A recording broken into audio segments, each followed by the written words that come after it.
إن الحمد لله نحمده ونستعينه ونستغفره ونعوذ بالله من شرور أنفسنا ومن سيئات أعمالنا من يهده الله فلا مضل له ومن يضلل فلا هادي له وأشهد أن لا إله إلا الله وحده لا شريك له وأشهد أن محمدا عبده ورسوله يا أيها الذين آمنوا اتقوا الله حق تقاته ولا تموتن إلا وأنتم مسلمون يا أيها الناس اتقوا ربكم الذي خلقكم من نفس واحدة وخلق منها زوجها وبث منهما رجالا كثيرا ونساء واتقوا الله الذي تساءلون به والأرحام إن الله كان عليكم رقيبا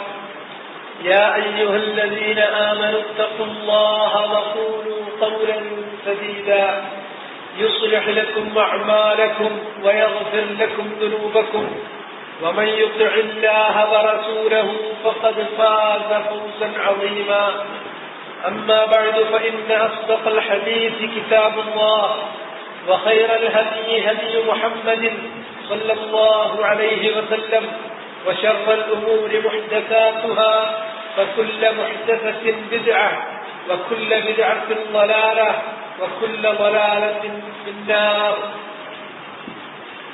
ثم أما بعد فيقول المصنف الإمام المجدد العلامة الشيخ محمد بن عبد الوهاب رحمه الله في كتابه العظيم كتاب التوحيد باب ما جاء في ذمة الله وذمة نبيه وقوله تعالى وأوفوا بعهد الله إذا عاهدتم ولا تنقضوا الأيمان بعد توكيدها وقد جعلتم الله عليكم كفيلا إن الله يعلم ما تفعلون وعن بريدة قال كان رسول الله صلى الله عليه وسلم إذا أمر أميرا على جيش أو سرية أوصاه بتقوى الله ومن معه من المسلمين خيرا فقال اغزوا بسم الله في سبيل الله قاتلوا من كفر بالله اغزوا ولا تغلوا ولا تغدروا ولا تمثلوا ولا تقتلوا وليدا وإذا لقيت عدوك من المشركين فادعهم إلى 3 خصال أو خلال فأيتهن ما أجابوك فاقبل منهم وكف عنهم ثم ادعهم إلى الإسلام فإن أجابوك فاقبل منهم ثم ادعهم إلى التحول من دارهم إلى دار المهاجرين وأخبرهم أنهم إن فعلوا ذلك فلهم ما للمهاجرين وعليهم ما على المهاجرين فإن أبوا أن يتحولوا منها فأخبرهم أنهم يكونون كأعراب المسلمين يجرى عليهم حكم الله تعالى ولا يكون لهم في الغنيمة والفيء شيء إلا أن يجاهدوا مع المسلمين فإنهم أبوا فاسألهم الجزية فإنهم أجابوك فاقبل منهم وكف عنهم فإنهم أبوا فاستعن بالله وقاتلهم وإذا حاصرت أهل حصن فأرادوك أن تجعل لهم ذمة الله وذمة نبيه فلا تجعل لهم ذمة الله وذمة نبيه ولكن اجعل لهم ذمتك وذمة أصحابك فإنكم إن تخفروا ذممكم وذمة أصحابكم أهون من أن تخفروا ذمة الله وذمة نبيه وإذا حاصرت أهل حصن فأرادوك أن تنزلهم على حكم الله فلا تنزلهم على حكم الله ولكن أنزلهم على حكمك فإنك لا تدري أتصيب فيهم حكم الله أم لا رواه مسلم فيه مسائل الأولى الفرق بين ذمة الله وذمة نبيه وذمة المسلمين. الثانية والإرشاد إلى أقل الأمرين خطرا. الثالثة قوله اغزوا بسم الله في سبيل الله. الرابعة قوله قاتلوا من كفر بالله. الخامسة قوله استعن بالله وقاتلهم. السادسة الفرق بين حكم الله وحكم العلماء. السابعة في كون الصحابي يحكم عند الحاجة بحكم لا يدري أيوافق حكم الله أم لا. സഹോദരന്മാരെ, കിതാബ് തൗഹീദിൽ നിന്ന് അടുത്തതായി നമ്മൾ വായിക്കാൻ ഉദ്ദേശിക്കുന്ന അധ്യായം മാ ജാഅ ഫീ ദിമ്മത്തില്ലാഹി വദിമ്മത്തി നബിയിഹി സ്വല്ലല്ലാഹു അലൈഹി വസല്ലം.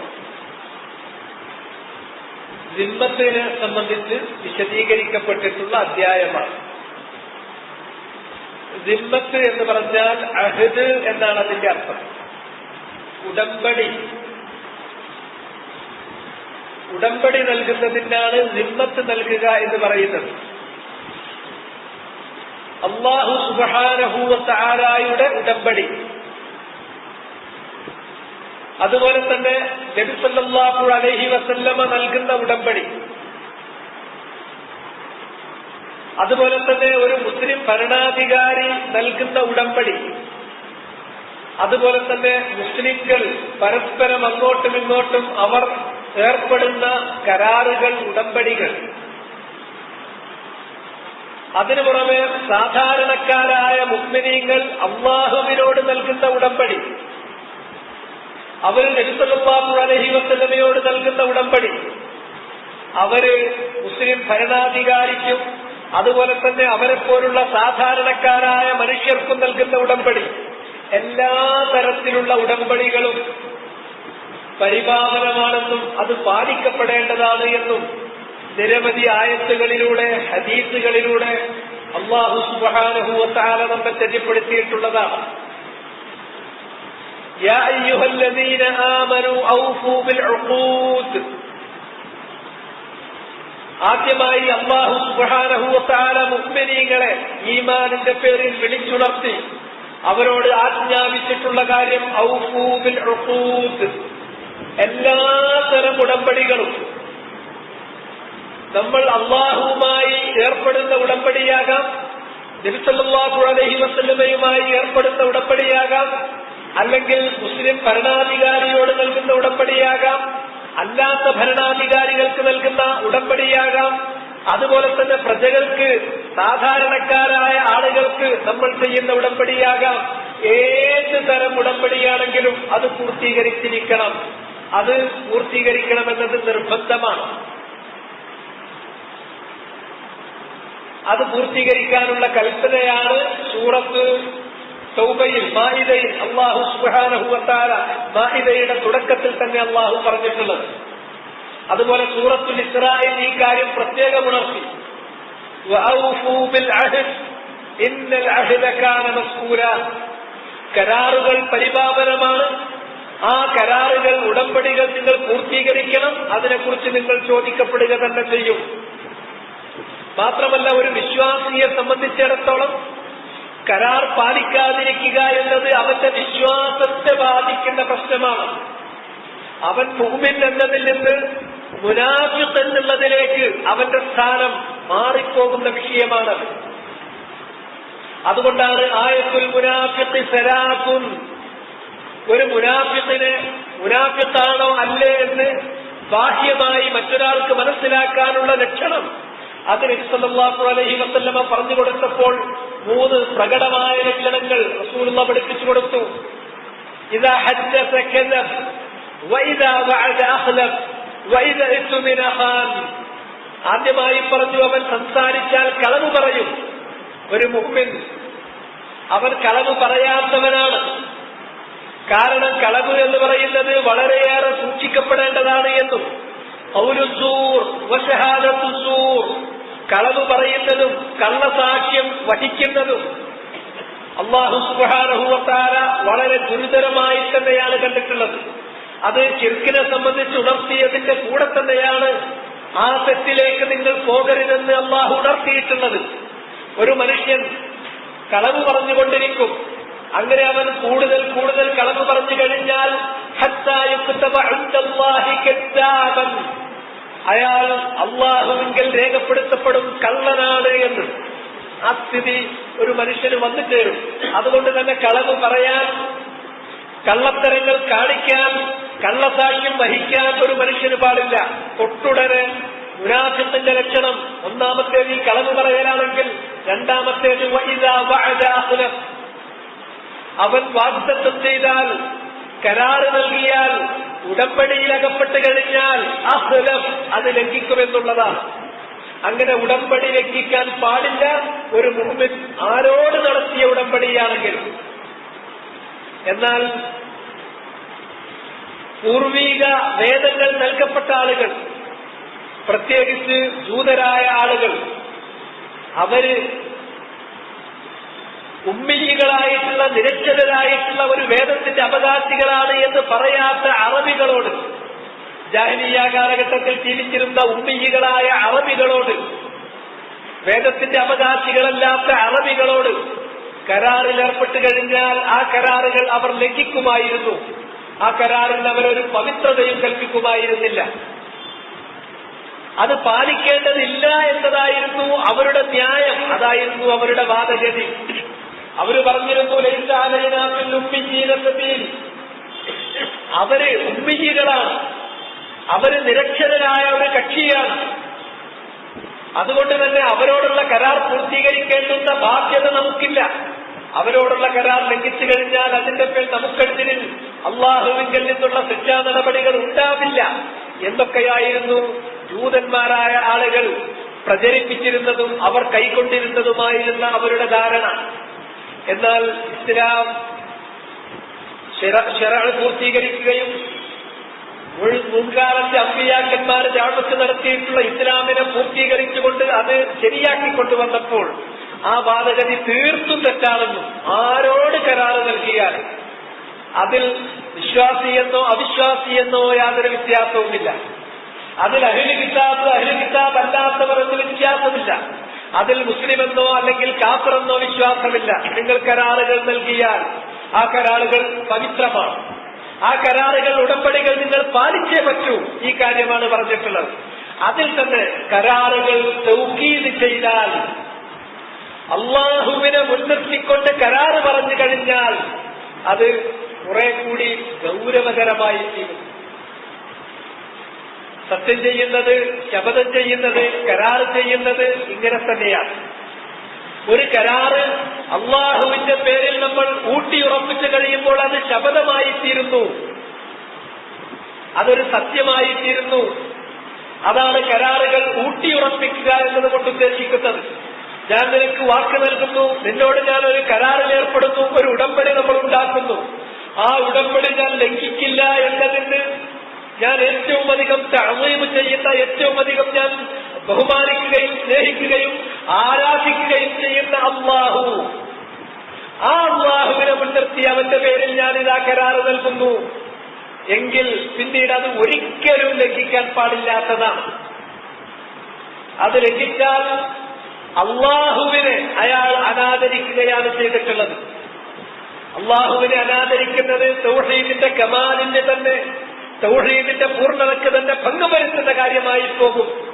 അതിനാലാണ് ഊട്ടിയുറപ്പിക്കപ്പെടുന്ന അള്ളാഹുവിന്റെ പേരിൽ ദൃഢീകരിക്കുന്ന കരാറുകൾ, ആ കരാറുകൾ ലംഘിക്കുന്ന കാര്യം കിതാബ് തൗഹീദിൽ പ്രത്യേകം അധ്യായമായി എടുത്തു പറയേണ്ടി വന്നത്. സാധാരണ ഒരു കരാറിനപ്പുറം അള്ളാഹുവിനെ മുൻനിർത്തി ഉറപ്പിച്ചു പറഞ്ഞ ഒരു കരാർ അത് ലംഘിച്ചു കഴിഞ്ഞാൽ അള്ളാഹുവിനെ അനാദരിക്കുന്നതിനേക്കാൾ ആ വിഷയമെത്തുന്നത്. അള്ളാഹുവിനോട് അത്രയും വലിയ തഅ്ളീം, അവനെക്കുറിച്ച് അത്രയും വലിയ ബഹുമാനം, അത്രയും വലിയ പ്രതീക്ഷ, അത്രയും വലിയ ഭയപ്പാട്, അത്രയും വലിയ സ്നേഹം അള്ളാഹുവിനെ കുറിച്ച് നമ്മുടെ മനസ്സിലുണ്ട്.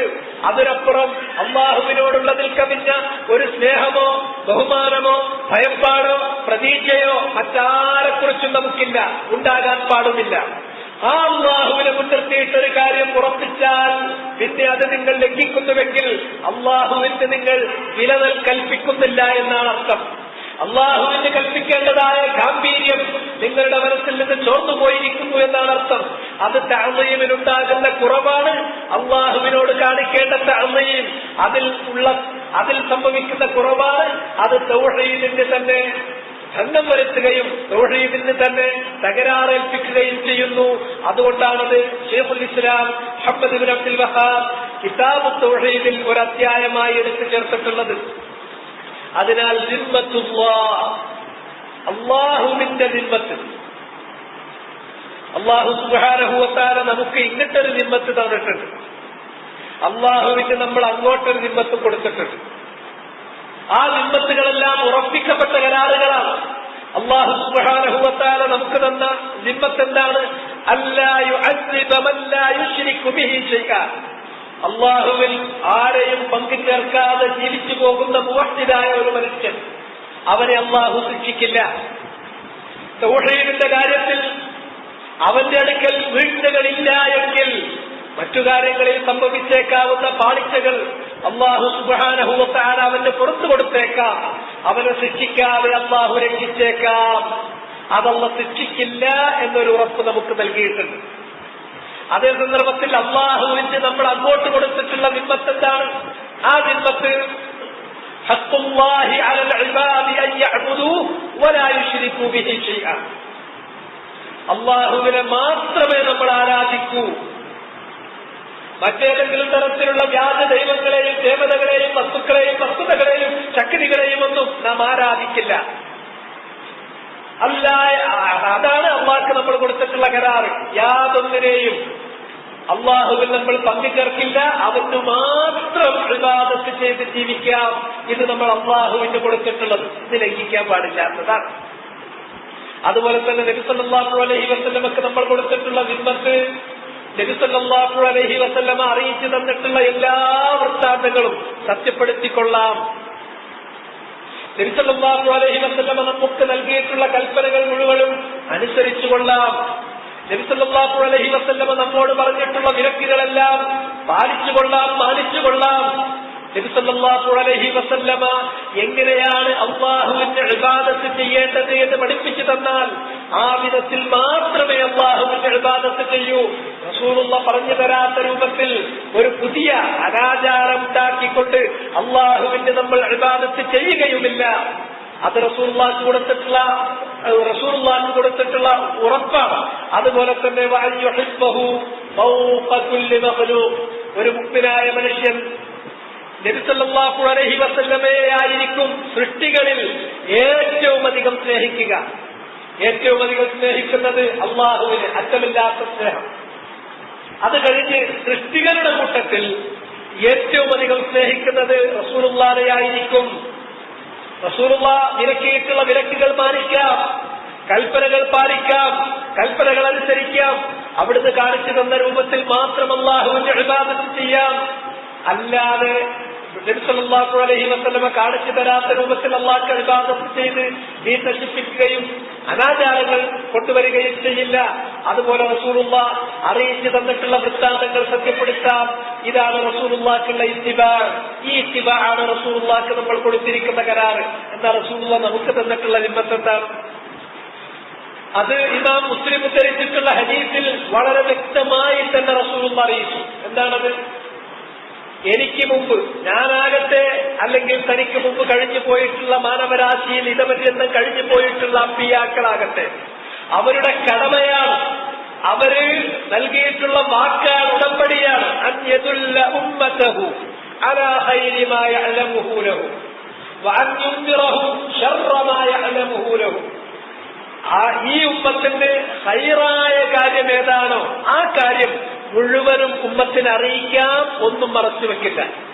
തന്റെ ഉമ്മത്തിന് ദോഷകരമായിട്ടുള്ള കാര്യം ഏതാണോ അതിനെക്കുറിച്ച് ഉമ്മത്തിന് താക്കീത് നൽകാം, ഒന്നും മറച്ചു വെക്കില്ല. ഇതാണ് നബി സല്ലല്ലാഹു അലൈഹി വസല്ലമ ഉമ്മത്തിന് നൽകിയിട്ടുള്ളതായ കരാർ. ഭരണാധികാരികൾക്ക് നമ്മൾ നൽകുന്ന കരാർ എന്താണ്? ആ കരാർ അസ്സംഉ വത്വാഅ ഫിൽ മൻശത്തി വൽ മക്റഹ് വഫിൽ യുസ്രി വൽ ഉസ്ർ വഅസറത്തിൻ അലൈന. മുസ്ലിം ഭരണാധികാരികളാണെങ്കിൽ അവർക്ക് ബൈഅത്ത് നൽകി കഴിയുന്നതോടുകൂടി അവരുടെ പ്രജയായിത്തീരുന്നു. അവർക്ക് ബൈഅത്ത് നൽകാമെന്നും ആ ബൈഅത്തിന്റെ താല്പര്യമനുസരിച്ച് അവർ പറയുന്നത് കേൾക്കാം, അനുസരിക്കാം. അള്ളാഹുവിന്റെ ധിക്കാരമാകാത്ത ഏത് കാര്യവും ഒരു മുസ്ലിം ഭരണാധികാരി പറഞ്ഞു കഴിഞ്ഞാൽ അനുസരിക്കാം. എനിക്കിഷ്ടമുള്ളപ്പോഴും എനിക്കിഷ്ടമില്ലാത്തപ്പോഴും, എനിക്ക് പ്രയാസമുള്ളപ്പോഴും പ്രയാസമില്ലാത്തപ്പോഴും, അതുപോലെ തന്നെ എനിക്ക് ഉന്മേഷമുള്ളപ്പോഴും ഉന്മേഷമില്ലാത്തപ്പോഴും. ഇനി ഭരണാധികാരികൾ ചിലപ്പോൾ ചെയ്ത പ്രവർത്തനങ്ങൾ നമുക്ക് അന്യായമായി തോന്നുകയും നമ്മുടെ വിഷയത്തിൽ അവർ അസറത്ത് കാണിച്ചു, അവര് സ്വാർത്ഥത കാണിച്ചു, നമുക്ക് കിട്ടേണ്ട ചില കാര്യങ്ങൾ കിട്ടിയിട്ടില്ലെങ്കിലും ഏതവസ്ഥയിലും ഭരണാധികാരിയെ അനുസരിക്കാം. അള്ളാഹുവിന്റെ ധിക്കാരമാകാത്ത കാര്യത്തിൽ. ഇതാണ് മുസ്ലിം ഭരണാധികാരികൾക്ക് കൊടുത്തിട്ടുള്ളത്. പ്രജകൾ കൊടുക്കേണ്ടതായ ജിമ്മത്തില. എന്നാൽ മറ്റു ഭരണാധികാരികളുണ്ടാവും.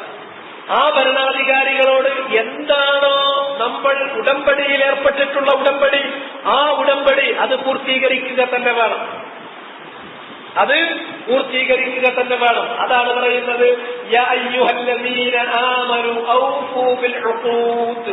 നിങ്ങൾ കരാറുകൾ, ഉടമ്പടികൾ പൂർത്തീകരിക്കണം. ആ ഭരണാധികാരി അല്ലെങ്കിൽ ആ ഭരണകൂടം അല്ലെങ്കിൽ ആ ഭരണവ്യവസ്ഥ അത് ഏത് തരത്തിലുള്ളതാണെങ്കിലും അതിന്റെ കീഴിൽ നമ്മൾ ജീവിക്കാം, ഇന്ന കാര്യങ്ങൾ ചെയ്യാം, അല്ലെങ്കിൽ ഇന്ന കാര്യങ്ങൾ അനുസരിക്കാം. അങ്ങനെ നമ്മൾ അവരുമായി ഒരു ഉടമ്പടിയിൽ ഏർപ്പെട്ടാൽ ആ ഉടമ്പടി പൂർത്തീകരിച്ചു കൊള്ളണം. അല്ലാഹു സുബ്ഹാനഹു വ തആല വിശുദ്ധ ഖുർആനിൽ അത് വ്യക്തമായി പറഞ്ഞു. അവർ നിങ്ങൾക്ക് ഇങ്ങോട്ട് പരസ്പരം നിങ്ങൾ ഉണ്ടാക്കിയ കരാർ അവർ നിലനിർത്തുന്നിടത്തോളം, അതവർ പാലിക്കുന്നിടത്തോളം നിങ്ങൾക്ക് കരാർ ലംഘിക്കാൻ അവകാശമില്ല. ആ കരാർ നിങ്ങൾ പൂർത്തീകരിക്കുക തന്നെ വേണം എന്ന് അല്ലാഹു സുബ്ഹാനഹു വ തആല പറഞ്ഞു. ഇതേ കാര്യം തന്നെയാണ് ഒരു മുസ്ലിമും തമ്മിലുള്ള ഉടമ്പടി, ഒരു മുസ്ലിമല്ലാത്ത വ്യക്തിയും തമ്മിലുള്ള ഉടമ്പടി. അവരോടുള്ള ഉടമ്പടിയും ഇങ്ങനെ തന്നെയാണ്. എന്ത് കരാറാണോ നമ്മൾക്ക് ഏർപ്പെട്ടിട്ടുള്ളത്, ആ കരാറിൽ ഏർപ്പെടുമ്പോൾ ശ്രദ്ധിക്കേണ്ടത് അള്ളാഹുവിനെ ധിക്കരിക്കുന്ന കാര്യങ്ങൾ, ആ കാര്യങ്ങളിൽ ഒരാൾക്ക് കരാറുണ്ടാക്കാൻ അവകാശമില്ല. അങ്ങനെ ഒരാൾ ഒരു കരാറോ ഉടമ്പടിയോ ഉണ്ടാക്കിയാൽ ആ കരാറ് അല്ലെങ്കിൽ ഉടമ്പടി നിലനിൽക്കുന്നതുമല്ല. ഒരു കരാറിൽ, ഒരു ഉടമ്പടിയിൽ ഒരാളൊരു നിബന്ധന നിശ്ചയിച്ചു, മനിഷ്തറത്ത ഷർത്തൻ ലൈസ ഫീ കിതാബില്ലാഹ് ഫലൈസ ലഹു വഇനിഷ്തറത്ത മിയത ഷർത്തിൻ. ഒരാൾ അള്ളാഹുവിന്റെ കിതാബിനും റസൂലുള്ളാഹിന്റെ സുന്നത്തിനും വിരുദ്ധമായിട്ട് അതിലില്ലാത്തൊരു കാര്യം നിബന്ധന ചേർത്താൽ, അതൊരു വ്യക്തിക്ക് നൽകിയാലും അതല്ല മറ്റാർക്ക് നൽകിയാലും ശരി, അള്ളാഹിന്റെ കിതാബിനും സുന്നത്തിനും നിരക്കാത്തൊരു നിബന്ധന വെച്ചാൽ ഫലൈസ ലഹു, ആ നിബന്ധന അയാൾക്ക് നിലനിന്ന് കിട്ടുകയില്ല. വൈനിഷ്തറത്ത മിയത ഷർത്തിൻ, അങ്ങനെ എത്ര 100 ഷർത്ത് വെച്ചിട്ടും കാര്യമില്ല. പക്ഷേ ഖുർആനിനും സുന്നത്തിനും വിരുദ്ധമല്ലാത്ത ബിഗൈരി മഅസിയത്തില്ല, അള്ളാഹുവിന്റെ ധിക്കാരമാകാത്തൊരു കാര്യത്തിൽ ഒരു ഉടമ്പടി ആരോട് ചെയ്താൽ ആ ഉടമ്പടി പരിപാവനമാണ്. ആ ഉടമ്പടി പരിപാലിക്കപ്പെടേണ്ടതാണ്. അതുകൊണ്ട് തന്നെ അല്ലാഹു സുബ്ഹാനഹു വ തആല പറഞ്ഞു, വഔഫൂ ബിഅഹ്ദില്ലാഹി ഇദാ ആഹദ്തും വലാ തൻഖുദുൽ അയ്മാന ബഅദ തൗകീദിഹാ وقد جعلتم الله عليكم كفيلا إن الله يعلم ما تفعلون. സൂറത്തു നഹ്ലിൽ അല്ലാഹു പറയുകയാണ്, വഔഫൂ, നിങ്ങൾ പൂർത്തീകരിക്കണം, ബിഅഹ്ദില്ലാഹ്, അല്ലാഹുവിന് നൽകിയിട്ടുള്ള കരാർ. അവിടെ അല്ലാഹുവിന് നൽകിയിട്ടുള്ള കരാർ എന്നതുകൊണ്ട് ഉദ്ദേശിക്കുന്നത് ഒന്ന് നേരത്തെ ഞാൻ പറഞ്ഞതുപോലെ അല്ലാഹുവിനോട് നമ്മൾ ചെയ്തിട്ടുള്ള കരാറാണ്. അള്ളാഹുവിന് മാത്രം ഇബാദത്ത് ചെയ്യുകയുള്ളൂ, മറ്റാരെയും ഒരു സൃഷ്ടിയെയും ഞാൻ ആരാധിക്കില്ല. അള്ളാഹുവിനുള്ള ആരാധനയിൽ യാതൊന്നും ഞാൻ പങ്കുചേർക്കില്ല. അതിൽ മറ്റേതെങ്കിലും ഭൗതികമായ ലക്ഷ്യങ്ങളോ അല്ലെങ്കിൽ റിയാലുകളോ അല്ലെങ്കിൽ സുബ്ഹത്തുകളോ അല്ലെങ്കിൽ ശുഹറത്ത് പോലെയുള്ള കാര്യങ്ങളോ ഒന്നും ആ ഇബാദത്തിൽ ഞാൻ കൊണ്ടുവരില്ല. അത് അള്ളാഹുവിന് വേണ്ടി മാത്രമായി ഇബാദത്ത് ചെയ്യാം. മുഴുവൻ ശിർക്കിനെയും ശിർക്കിന്റെ ആളുകളെയും അവര് പങ്കുചേർക്കുന്ന കള്ളദൈവങ്ങളെയും ആ കള്ളദൈവങ്ങൾക്ക് അവർ നൽകിക്കൊണ്ടിരിക്കുന്ന ആരാധനാരൂപങ്ങളെയും ഞാൻ വെടിയാം, തീർത്തും വെടിയാം. വൽ ഖുലൂസ് വൽ ബറാഅത്തു മിനശ് ശിർക്കി വഅഹ്ലിഹി, ഷിർക്കിൽ നിന്നും ഷിർക്കിന്റെ ആളുകളിൽ നിന്നും പൂർണ്ണമായി ഒഴിവാകാമെന്നും ഇതാണ് അള്ളാഹുവിന് കൊടുത്ത കരാർ. അത് പൂർത്തീകരിക്കുന്നത് പോലെ തന്നെ അള്ളാഹുവിന്റെ കരാറ് പൂർത്തീകരിക്കുക എന്നതിൽ ഈ കരാറ് പോലെ തന്നെ പ്രധാനമാണ് അള്ളാഹുവിനെ മുൻനിർത്തിക്കൊണ്ട് പടപ്പുകളുമായി നമ്മൾ ഉണ്ടാക്കുന്ന കരാറുകൾ. അള്ളാഹുവിനെ മുൻനിർത്തി നമ്മൾ പടപ്പുകളുമായി ഉണ്ടാക്കുന്ന കരാറുകളും ഇതുപോലെ അങ്ങേയറ്റത്തോളം പരിപാവനമാണ്. ഒരു വിവാഹം നടക്കുകയാണെങ്കിൽ കല്യാണം ചെയ്യുന്ന പുരുഷൻ ഒരു സ്ത്രീയുമായി കരാറിൽ ഏർപ്പെടുകയാണ്. ആ കരാറ് ഏർപ്പെടുന്നതിന് വേണ്ടി ആ സ്ത്രീയുടെ രക്ഷാധികാരിയുമായി ഒരു ഉടമ്പടിയിൽ ഏർപ്പെടുകയാണ്. അതുകൊണ്ട് തന്നെ ആ ഉടമ്പടിയെ സംബന്ധിച്ച് അല്ലാഹു പറഞ്ഞിട്ടുള്ളത് എന്താണ്? അവര് നിങ്ങളിൽ നിന്ന് ഒരു മീസാഖ് വാങ്ങിയിട്ടുണ്ട്, ഉടമ്പടി വാങ്ങിയിട്ടുണ്ട്. ആ ഉടമ്പടിയാണെങ്കിൽ ഖലീൽ, വളരെയധികം ഉറപ്പിച്ചിട്ടുള്ള ഉടമ്പടിയാണ്, വളരെ ഉറപ്പിച്ചിട്ടുള്ള ഉടമ്പടി. മീസാഖ് ഖലീൽ. കാരണം എന്തുകൊണ്ടാണ് അതിന്റെ ഖലീൽ എന്ന് പറയാൻ കാരണം? ആ ഉടമ്പടിയിൽ നമ്മൾ ഏർപ്പെടുമ്പോൾ നബി സല്ലല്ലാഹു അലൈഹി വസല്ലമ പറഞ്ഞത് അള്ളാഹുവിന്റെ പേര് ചൊല്ലിക്കൊണ്ടാണ് അവരെ നിങ്ങൾ വാങ്ങിയിട്ടുള്ളത്. അവരുമായി നിങ്ങൾ ഒരു വിവാഹബന്ധം എസ്റ്റാബ്ലിഷ് ചെയ്തിട്ടുള്ളത് അള്ളാന്റെ പേരിലാണ്.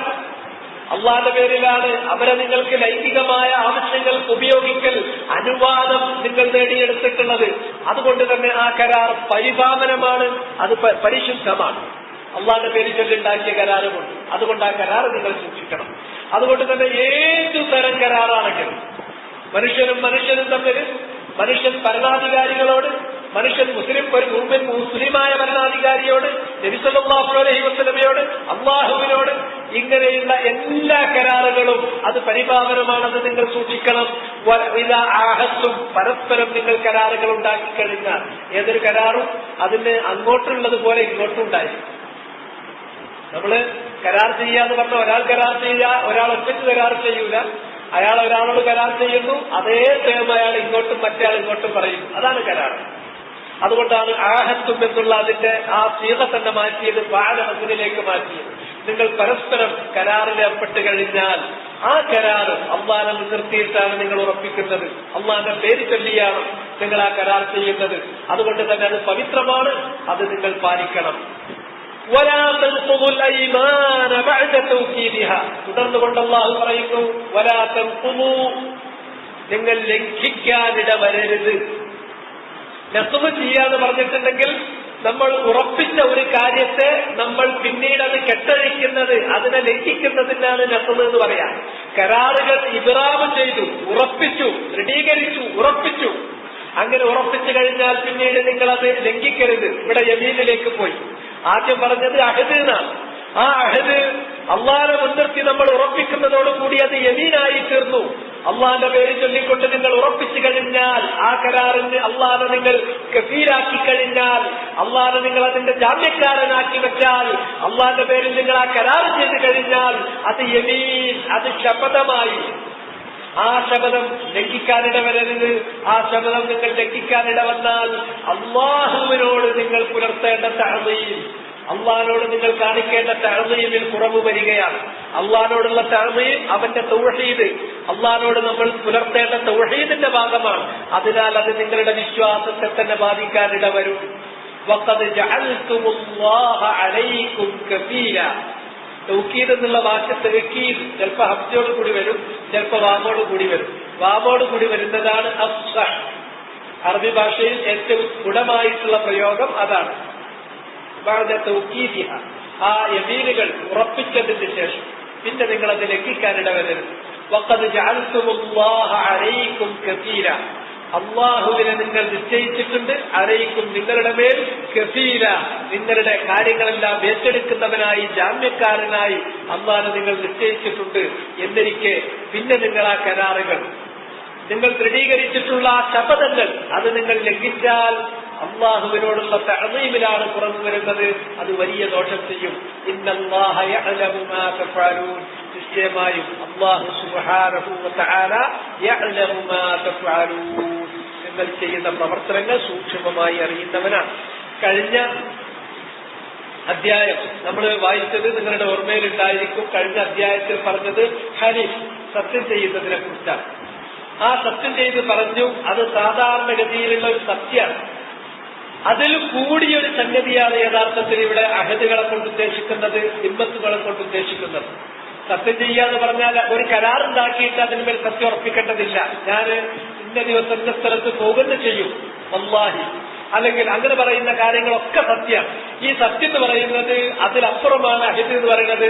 ഇതിന് സത്യമുണ്ട്, അതിന്റെ പുറമെ ഇതിൽ രണ്ടാളുകൾ തമ്മിലുള്ള ഒരു ഉടമ്പടി, വ്യവസ്ഥ നിശ്ചയിച്ചുകൊണ്ടുള്ള ഒരു ഉടമ്പടിയുണ്ട്.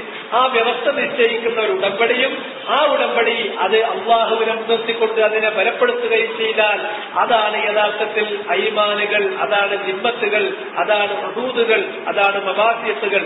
അത് നിങ്ങൾ പരിപാലിക്കുക തന്നെ വേണം എന്ന് ഖുർആനിൽ അല്ലാഹു സുബ്ഹാനഹു വ തആല പറഞ്ഞു. തുടർന്നുകൊണ്ട് ഒരു ഹദീസിലേക്ക് പോയി. വഅൻ ദുറൈദ الأسلمي رضي الله تعالى عنه قال كان رسول الله صلى الله عليه وسلم നബി സല്ലല്ലാഹു അലൈഹി വസല്ലമ ആയിരുന്നു ഇദാ അമറ അമീറൻ അലാ ജയ്ഷ്, ഒരു സൈന്യത്തിന് ഒരാളെ അമീറായി നിശ്ചയിച്ചു കൊടുത്താൽ, ജയ്ഷ് എന്ന് പറഞ്ഞാൽ 400 അതിലധികമോ സൈനികർ ഉൾക്കൊള്ളുന്ന ഒരു പടനീക്കത്തിനാണ് സാധാരണ ജയ്ഷ് എന്ന് അറബിയിൽ പറയുന്നത്. 400-ൽ താഴെ മാത്രമാണ് അതിലെ സൈനികരുടെ എണ്ണമെങ്കിൽ അതിന് ശരീഅത്തുൻ എന്നുമാണ് പറയാൻ. നബി സല്ലല്ലാഹു അലൈഹി വസല്ലം പലപ്പോഴും ശരീഅത്ത് അയക്കുകയാണെങ്കിൽ അതിൽ നബി സല്ലല്ലാഹു അലൈഹി വസല്ലമ പോകാറില്ല. കുറഞ്ഞ ആളുകളെ ചെറിയൊരു ദൗത്യത്തിലാണ് അയക്കുന്നത്. നബി സല്ലല്ലാഹു അലൈഹി വസല്ലം പങ്കെടുത്തിട്ടുള്ളതൊക്കെ അധികവും ജയ്ഷിലാണ്. ഇനി ആ ജയ്ഷിൽ നബി സല്ലല്ലാഹു അലൈഹി വസല്ലമ പങ്കെടുത്തുവെങ്കിൽ 400 ആളില്ലെങ്കിൽ പോലും അതിനെ ജയ്ഷായിട്ട് പരിഗണിക്കുകയും ചെയ്യും. അതുകൊണ്ട് ചില ശാരിഹങ്ങൾ പറയും ജയ്ഷ് എന്ന് പറയണമെങ്കിൽ അത് റസൂലുള്ളാഹി പങ്കെടുത്തതിനാണ് ജയ്ഷ് എന്ന് പറയും. നബി പങ്കെടുക്കാതെ വേറെ അമീർമാരെ നിശ്ചയിച്ചു കൊടുക്കുകയാണെങ്കിൽ അത് ശരീഅത്താണ് എന്ന് പറയും. ഒരർത്ഥത്തിൽ അത് ശരിയാണ്. ഏതർത്ഥത്തിൽ നബി സല്ലല്ലാഹു അലൈഹി വസല്ലം പങ്കെടുക്കുന്നതോടുകൂടി അതിൽ അംഗബലം കുറവാണെങ്കിലും അത് ജയ്ഷായിട്ട് പരിഗണിക്കും. അതേ സന്ദർഭത്തിൽ നബി സല്ലല്ലാഹു അലൈഹി വസല്ലമ പങ്കെടുക്കാത്ത ചെറിയ ആളുകൾ, കുറച്ചാളുകളെ മാത്രം പറഞ്ഞയച്ചതാണെങ്കിൽ ശരീഅത്താണ്. ഇനി നബി പങ്കെടുത്തിട്ടില്ലെങ്കിലും വലിയ 400-ലധികം സൈനികരുള്ള ഒരു സൈന്യത്തെയാണെങ്കിൽ അതിന്റെ ജയ്ഷ് എന്ന് പറയും. റസൂലുള്ളാഹി ഒരു ജയ്ഷ്, ഒരു സൈന്യത്തെ അയക്കുകയാണ്. അത് റസൂലുള്ളാഹി പോകുന്നില്ലെങ്കിൽ ആ സൈന്യത്തിന്റെ നബി സല്ലല്ലാഹു അലൈഹി വസല്ലമ അമീറിനെ നിശ്ചയിച്ചു കൊടുക്കും. ഇദാ അമറ, ഇമാറത്ത് ഏൽപ്പിച്ചു കൊടുത്താൽ, അമീറൻ ഒരു അമീറിന്, ആരുടെ മേൽ? അലാ ജയ്ഷിൻ, ഒരു സൈന്യത്തിന്റെ മേൽ. ഇത് ഭരണാധികാരിയുടെ അവകാശങ്ങളിൽപ്പെട്ട ഒരു കാര്യമാണ്. സൈന്യത്തെ സംഘടിപ്പിക്കേണ്ടത്, സൈന്യത്തെ നയിക്കേണ്ടത് ഭരണാധികാരിയാണ്. ഇതിന് ആദ്യം മനസ്സിലാക്കേണ്ട വിഷയം അതാണ്. ഇന്ന് ഈ കാലഘട്ടങ്ങളിൽ സൈന്യത്തെയും അല്ലെങ്കിൽ സൈന്യം പോലുള്ള നിരീക്ഷകരെയും സംഘടിപ്പിക്കുന്ന ധാരാളം സംവിധാനങ്ങൾ പല നാടുകളിലുണ്ട്. അങ്ങനെ ഒരു സൈന്യം അല്ലെങ്കിൽ മിലീഷ്യ എന്ന് പറയുന്നത് യഥാർത്ഥത്തിൽ ഇസ്ലാം അംഗീകരിക്കാത്തൊരു കാര്യമാണ്. താത്വികമായി തന്നെ ഒരു ഭരണാധികാരിയല്ലാതെ സൈന്യത്തെ സംഘടിപ്പിക്കുന്നത്, സൈന്യത്തെ പുറപ്പാട് നടത്താൻ വേണ്ടി ആഹ്വാനം നടത്തുന്നത്, സൈനികമായിട്ടുള്ള സജ്ജീകരണങ്ങൾ ഒരുക്കുന്നത് ഇസ്ലാം അംഗീകരിച്ചിട്ടില്ലാത്തൊരു കാര്യമാണ്. വാഴ്ത്തൂലഹും മസ്തതഅതും മിൻ ഖുവ്വ എന്ന് പറയുന്ന ആയത്തുകൾ, അതുപോലെ തന്നെ ഇസ്ലാമിന്റെ ശത്രുക്കളോട്, സത്യത്തിന്റെ ശത്രുക്കളോട്, മാനവരാശിയുടെ ശത്രുക്കളോട്, അല്ലാഹുവിന്റെ ശത്രുക്കളോട് യുദ്ധം ചെയ്യാൻ വേണ്ടിയിട്ടുള്ള ഒരുപാട് കൽപ്പനകൾ ഖുർആനിലും ഹദീസിലും വന്നിട്ടുണ്ട്. ആ കൽപ്പനകളും നേർക്കുനേരെ അത് ബാധകമാകുന്നത്, ആ കൽപ്പന അഭിസംബോധന ചെയ്തിരിക്കുന്നത് ഒരു ഭരണാധികാരിയോടാണ്. അല്ലാതെ ഒരു ഭരണാധികാരി ഇല്ലാതെ ഏതെങ്കിലും വ്യക്തികളോ അല്ലെങ്കിൽ ഏതെങ്കിലും വിഭാഗങ്ങളോ അല്ലെങ്കിൽ ഏതെങ്കിലും സംഘടനക്കാരോ അല്ലെങ്കിൽ ഏതെങ്കിലും അറിയപ്പെട്ടതോ അല്ലെങ്കിൽ സ്വകാര്യമായ രൂപത്തിൽ പ്രവർത്തിക്കുന്നതോ ആയിട്ടുള്ള ഗ്രൂപ്പുകളോ അവർക്ക് സംഘടിപ്പിക്കാവുന്ന ഒരു സംഗതിയല്ല സൈന്യം എന്ന് പറയുന്നത്. അപ്പൊ അതുകൊണ്ട് ഒരു സൈന്യം എന്ന് പറഞ്ഞാൽ ആദ്യം നോക്കേണ്ടത് ആരാണ് ആ സൈന്യത്തിന്റെ നേതാവ്?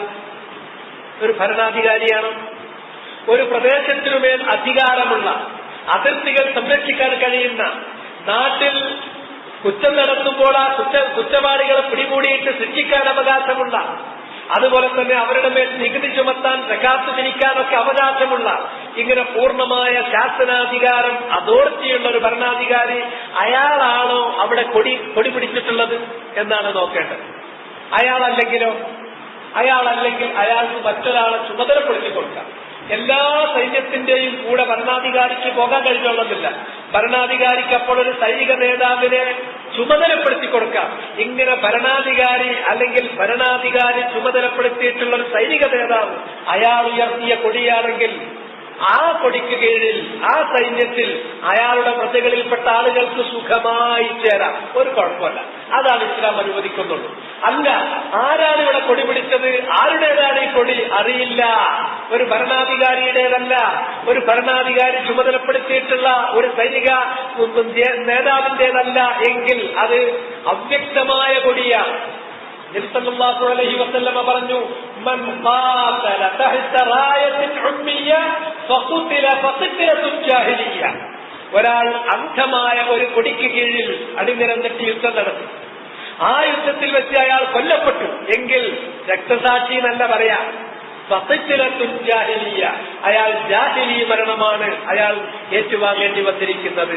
അതുകൊണ്ട് തന്നെ കൊടിയേതാണ്, അതുപോലെ തന്നെ കൊടി പിടിച്ചിരിക്കുന്ന യുദ്ധത്തിലെ സൈനിക നേതാവ് ആരാണ് എന്നത് വ്യക്തമല്ലാത്ത, ശാസനാധികാരമുള്ള ഒരു ഭരണാധികാരി ചുമതലപ്പെടുത്തിയ സൈനിക നേതാവോ അല്ലാത്ത മറ്റേത് കൊടിക്ക് കീഴിലും മറ്റേത് നേതാവിന് കീഴിലും യുദ്ധം ചെയ്യുന്നത് ഇസ്ലാം വിലക്കാണ് ചെയ്തിട്ടുള്ളത്. മാത്രമല്ല, ആ യുദ്ധത്തിൽ വെച്ചൊരാൾ കൊല്ലപ്പെടുകയാണെങ്കിൽ അയാൾ രക്തസാക്ഷ്യം വരിച്ചു എന്നല്ല, ഫഖിറത്തുൽ ജാഹിലിയ്യ, ജാഹിലിയ്യ രൂപത്തിൽ തമ്മിൽ വെട്ടിച്ചത്തിരുന്ന ഒരു ചാവരായി, ഒരു തമ്മിൽ വെട്ടിച്ചത്ത ഒരു ചാകരായി മാത്രമായി തീരുന്നത് ഫഖിറത്തുൽ ജാഹിലിയ്യ. ഇത് പലരെയും രസിപ്പിക്കില്ല എന്നെനിക്കറിയാം. ആരെ രസിപ്പിച്ചാലും ആരെ തൊടിപ്പിച്ചാലും ശരി, ഹത്ത അള്ളാന്റെ ദീൻ അതാണ്. ഞാൻ ഉദ്ധരിച്ച ഇമാം മുസ്ലിം വായിച്ചത് ഹദീസാണ്, ആർക്കും മനസ്സിലാക്കാൻ പറ്റുന്ന കാര്യമൊന്നല്ല. പലപ്പോഴും പ്രതിരോധം എന്നൊക്കെ പറഞ്ഞിട്ട് പ്രതിരോധത്തിന്റെ മാനദണ്ഡങ്ങളും പ്രതിരോധത്തിന്റെ നടപടികളും ഇങ്ങനെയല്ല. അത് ഇമാമുസുന്ന അഹ്മദ് ബിൻ ഹംബൽ റഹ്മഹുല്ലാഹ് അദ്ദേഹത്തിന്റെ ഉസൂലുസ് സുന്നയിൽ വിശദീകരിച്ചിട്ടുള്ള ഒരു കാര്യമാണ്. അതിന് അതിന്റേതായ ലിമിറ്റുകളുണ്ട്, അതിനിങ്ങനെയൊന്നും അല്ല. പക്ഷെ പ്രതിരോധം എന്ന പേരിലൊക്കെ ആ പ്രീടെക്സ്റ്റിലൊക്കെ ചിലപ്പോൾ ചിലര് സൈന്യം അല്ലെങ്കിൽ സൈനിക നടപടി പോലുള്ള പലതും ഉണ്ടാക്കാറുണ്ട്. എല്ലാം തെറ്റാണ്. അതിലാര് അണിനിരന്നാൽ ആ അണിനിരക്കുന്നത് അത് ജാഹിലിയായിട്ടുള്ള ഒരു അണിനിരക്കലാണ്. അതിലൊരാൾ കൊല്ലപ്പെടുകയാണെങ്കിൽ ജാഹിലിയായിട്ടുള്ള ഒരു ചാകൽ മാത്രമാണ് അദ്ദേഹത്തിന് കിട്ടുന്നത് എന്നതാണ് അതിന് സത്യം. ഏതാണെങ്കിലും ശരി, നബി സല്ലല്ലാഹു അലൈഹി വസല്ലമ നബിയാണ്, അതേപോലെ അന്നത്തെ ഭരണാധികാരിയാണ്. നബി സല്ലല്ലാഹു അലൈഹി വസല്ലമയ്ക്ക് സൈന്യത്തെ നയിക്കാനുള്ള അവകാശമുണ്ട്, അല്ലെങ്കിൽ സൈനിക നേതാവിനെ ചുമതലപ്പെടുത്താനുള്ള അവകാശമുണ്ട്. ഇങ്ങനെ സൈനിക നേതാവിനെ ഒരു സൈന്യത്തിനു മേൽ ചുമതല നൽകിയിട്ട് വിടുകയാണെങ്കിൽ ശരീയത്തിൽ, ഇനി വലിയ സൈന്യമല്ല, ശരീയ കുറച്ചാളുകളുള്ള ഒരു സംഘമാണ്, ചെറു സൈന്യമാണ്, ആ സൈന്യത്തെ റസൂലുള്ളാഹി അയക്കുകയാണെങ്കിൽ ആദ്യമായി നബി സല്ലല്ലാഹു അലൈഹി വസല്ലം ആ അമീറിനെ വിളിക്കും, സൈനിക നേതാവിനെ വിളിച്ചിട്ട് അദ്ദേഹത്തിന്റെ ഉടമ്പടി ഏൽപ്പിക്കും. ഔസ എന്ന് പറഞ്ഞാൽ ഇതാണ്. എന്താ വസിയ്യത്ത് എന്ന് പറഞ്ഞിട്ടുണ്ടെങ്കിൽ അഹ്ദാണ്. ഒരാൾ മറ്റൊരാളുമായി, അയാൾ ഇയാളുമായി പരസ്പരം ഏർപ്പെടുന്ന കരാറാണ്, ഉടമ്പടിയാണ്. അത് ഗൗരവതരമായ ഒരു വിഷയത്തിലാകുമ്പോൾ അതിന്റെ വസിയ്യത്ത് എന്ന് കൂടി പറയും. ഞാൻ അവനോടൊരു കാര്യം ഏൽപ്പിച്ചു, അവനെ ചുമതലപ്പെടുത്തി, എൻട്രസ്റ്റ് ചെയ്തു എന്ന് പറയാൻ ഏത് ചെറിയ കാര്യത്തിലും അത് പറയാൻ പറ്റും. 1000 രൂപ ഒരാളെ ചുമതലപ്പെടുത്തിയിട്ട് പറയുന്നു, അതിന്റെ ദിവസം എന്റെ സ്ഥലത്ത് വെച്ച് ഇന്നാൾക്ക് കൈമാറണം, അത് അഹിതാണ്. പക്ഷെ അതിന് വസിയ്യത്ത് എന്നൊന്നും പറയില്ല. വസിയ്യത്ത് എന്ന് പറയണമെങ്കിൽ കുറെ കൂടി വലിയ ഗൗരവതരമായ കാര്യങ്ങളാകണം. ഇവിടെ ഒരു യുദ്ധമാണ്. ഒരു യുദ്ധം എന്ന് പറയുമ്പോൾ അതൊരു സമുദായത്തിന്റെ, അതൊരു വലിയ സമൂഹത്തിന്റെ, അല്ലെങ്കിൽ 2 സമൂഹങ്ങളുടെ ബസീറുമായി, അവരുടെ ഭാഗധേയവുമായി, അവരുടെ ജീവിതവുമായി ഒക്കെ ബന്ധപ്പെട്ട് കിടക്കുന്ന വലിയ കാര്യമാണ്. അതൊരു അമാനത്താണ്. അത് ദുനിയാവിൽ എന്നതുപോലെ പരലോകത്തും അല്ലാഹുവിന്റെ മുന്നിൽ ചോദ്യം ചെയ്യപ്പെടുന്ന വലിയൊരു അമാനത്താണ്. അതുകൊണ്ട് തന്നെ ആ വിഷയത്തിൽ നൽകുന്ന ഉടമ്പടി ചെറിയൊരു അഹിദല്ല, അത് കുറെ കൂടി വലിയ വിഷയമായതിനാൽ നബി സല്ലല്ലാഹു അലൈഹി വസല്ലം സൈനിക നേതാവിന്റെ ഉടമ്പടി നൽകും. എന്താണ് ആദ്യമായി പറയുന്നത്? ഇവിടുന്ന് അങ്ങോട്ട് പുറപ്പെട്ടാൽ ഇങ്ങോട്ട് വരുന്നത് വരെ ഈ സൈന്യത്തിന്റെ നേതാവ് താങ്കളാണ്. താങ്കൾ പറയുന്നത് കേൾക്കാനും അനുസരിക്കാനും അവർ ബാധ്യസ്ഥരാണ്. അതുകൊണ്ട് തന്നെ താങ്കളുടെ വാഗ്വിചാര കർമ്മങ്ങളിൽ താങ്കൾ സൂക്ഷ്മത പുലർത്തണം, അള്ളാഹുവിനെ സൂക്ഷിക്കണം. താങ്കൾ ഏതൊരു കാര്യം ചെയ്യുകയാണെങ്കിലും അള്ളാഹു കൽപ്പിച്ചിട്ടുള്ള കാര്യമേ ചെയ്യാം. താങ്കൾ ഏതൊരു കാര്യത്തിൽ നിന്ന് മാറി നിൽക്കുകയാണെങ്കിലും അള്ളാഹു വിലക്കിയിട്ടുള്ള കാര്യങ്ങളിൽ നിന്നേ മാറി നിൽക്കാം. അള്ളാഹു വിലക്കിയ കാര്യങ്ങളിൽ നിന്ന് മാറി നിൽക്കണം. അള്ളാഹു കൽപ്പിച്ചിട്ടുള്ള കാര്യങ്ങൾ ചെയ്തിരിക്കണം. അതുപോലെ തന്നെ തന്റെ കൂടെയുള്ള ആളുകൾക്ക് നന്മ ചെയ്തിരിക്കണം. ഇത് ചെയ്യുന്നത് എന്തിനു വേണ്ടിയാ? അത് അള്ളാന്റെ പ്രതിഫലത്തിന് വേണ്ടി. അപ്പോഴേ അങ്ങനെ സൂക്ഷിക്കുള്ളൂ. മറ്റത് അള്ളാന്റെ പ്രതിഫലത്തിന് വേണ്ടി, അവന്റെ ശിക്ഷയിൽ നിന്ന് രക്ഷപ്പെടാൻ വേണ്ടി എന്ന ഒരു വിശ്വാസം അനുസരിച്ചല്ലെങ്കിൽ, ആ വിശ്വാസത്തിന്റെ പ്രചോദനത്താലല്ലെങ്കിൽ ഈ തഖ്വ അത് പാലിക്കുക സാധ്യമല്ല. റസൂലുള്ളാഹിന്റെ കണ്ണിൽ നിന്ന് പോയാൽ തനിക്ക് തോന്നിയതുപോലെ പ്രവർത്തിക്കാൻ അയാൾ തയ്യാറായിരുന്നു വരും, മുതിർന്നു വരും. മറിച്ച് തഖ്വയുമായി അള്ളാനെ സൂക്ഷിച്ചുകൊണ്ട്, അള്ളാന്റെ ശിക്ഷയെ ഭയപ്പെട്ടുകൊണ്ട്, അള്ളാഹുവിന്റെ പ്രതിഫലം കാക്ഷിച്ചുകൊണ്ടാണ് ഈ കാര്യം ചെയ്യുന്നതെങ്കിൽ അത് അയാൾ എപ്പോഴും പിന്തുടരും. അതിനുള്ള പ്രചോദനം അയാൾക്കുണ്ടാകും. കാരണം അള്ളാഹു അവനെ എപ്പോഴും കണ്ടുകൊണ്ടിരിക്കും. രാത്രിയെന്നോ പകലെന്നോ പൊതുജീവിതത്തിലെന്നോ സ്വകാര്യ ജീവിതത്തിലെന്നോ വ്യത്യാസമില്ലാതെ അള്ളാഹു അവനെ സദാ നിരീക്ഷിച്ചു കൊണ്ടിരിക്കുന്നതിനാൽ അതവൻ സൂക്ഷിക്കുക ചെയ്യും. അതുകൊണ്ട് തന്നെ അള്ളാഹിനെ സൂക്ഷിക്കാൻ വേണ്ടി വസിയ്യത്ത് ചെയ്തു. വമൻ മഅഹു മിനൽ മുസ്ലിമീന ഖൈറാ, വമൻ മഅഹു മിനൽ മുസ്ലിമീന ഖൈറാ. അതുപോലെ തന്നെ തന്റെ കൂടെയുള്ള ആളുകൾക്ക് നന്മ ചെയ്യണം എന്നും വസിയ്യത്ത് ചെയ്തു. സൈനികരോട് നല്ലതല്ലാത്ത രൂപത്തിൽ ഒരിക്കലും വർത്തിക്കരുത്. താൻ സൈന്യ നേതാവാണ്. താൻ പറയുന്ന കാര്യം ഇനി സൈന്യം പുറപ്പെട്ട് തിരിച്ചു വരുന്നത് വരെ അവരുടെ നേതൃത്വം ഈ സൈനിക നേതാവിനാണ്. പക്ഷേ ആ നേതൃത്വം തനിക്കുണ്ട് എന്ന പേരിൽ അഹങ്കരിക്കുകയോ പരിധി വിട്ടുകളയുകയോ ചെയ്യരുത്. തന്റെ കൂടെയുള്ള ആളുകൾക്ക് നന്മ ചെയ്യണം. രണ്ട് കാര്യങ്ങൾ അവരുടെ മുന്നിൽ വന്നാൽ അതിലേറ്റവും വൈസറായ കാര്യം ഏതാണോ, ഏറ്റവും സിമ്പിളായ കാര്യം ഏതാണോ, അതാണ് അവർക്ക് അദ്ദേഹം ശുപാർശ ചെയ്യേണ്ടത്. സല്ലല്ലാഹു അലൈഹി വസല്ലം അങ്ങനെയായിരുന്നു. രണ്ട് കാര്യങ്ങൾ റസൂലുള്ളാഹിന്റെ മുന്നിൽ ഓപ്ഷൻ നൽകപ്പെട്ടാൽ അതിലേറ്റവും ലളിതമായ വേദം അതാണ് റസൂലുള്ളാഹി തെരഞ്ഞെടുക്കുക. ഇതാണ് റസൂലുള്ളാഹിന്റെ രീതി. അതുപോലെ തന്നെ എപ്പോൾ പോവുകയാണെങ്കിൽ പരമാവധി ഒരു കാര്യത്തെ എങ്ങനെ കോംപ്ലിക്കേറ്റ് ആക്കാം, എങ്ങനെ അതിനെ സങ്കീർണവൽക്കരിക്കാം, എങ്ങനെ അതിൽ പ്രയാസങ്ങൾ കൊണ്ടുവരാം എന്ന് ചില ആളുകളുടെ രീതി അങ്ങനെയാണ്. നബി സല്ലല്ലാഹു അലൈഹി വസല്ലം അതിനെ എതിർത്തു. യസ്സിറ വലാ തുഅസ്സിറ, നിങ്ങൾ വളരെ യുസ്റാണ്, എളുപ്പമുള്ള വഴിയാണ് നിങ്ങൾ സ്വീകരിക്കേണ്ടത്. ഒരിക്കലും പ്രയാസത്തിന്റെ വഴികൾ നിങ്ങൾ ഒരിക്കലും അവലംബിക്കരുത്.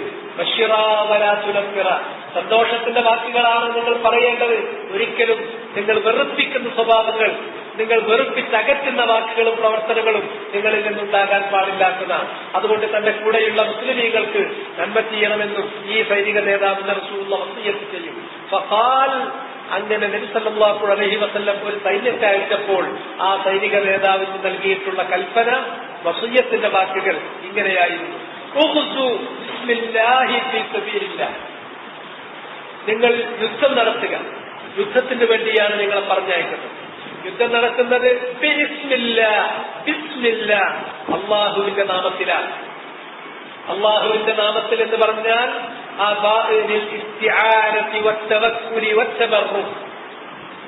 ഒന്ന് ബി, സഹായം ചോദിച്ചുകൊണ്ട്. നിങ്ങളങ്ങ് പോയി യുദ്ധം നടത്തിയത് കൊണ്ട് യുദ്ധം വിജയിച്ചോളുന്നില്ല.